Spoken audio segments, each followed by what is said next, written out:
বসেছে।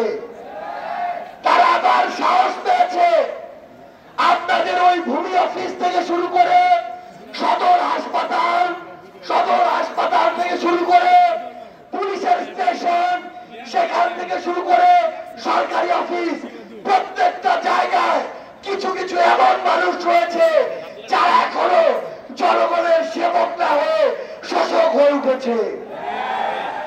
সংগ্রামী সহযোদ্ধারা, আমাদের এই যে লড়াই হচ্ছে এই জনগণ বিরোধী, দেশ বিরোধী, মানুষের স্বার্থ বিরোধী সকল ধরনের কালপ্রিটের বিরুদ্ধে। সংগ্রামী সহযোদ্ধারা, আমরা যখন এই নতুন লড়াইয়ে আপনাদেরকে সাথে নিয়ে নেমেছি, যখন ওই কালপ্রিট গুলো দেখছে যে আমাদের এই অগ্রযাত্রাকে কোনোভাবেই আটকানো যাচ্ছে না, তখন তারা বিভিন্ন ভাবে আপনাদেরকে আসতে বাধা দেওয়া শুরু করেছে।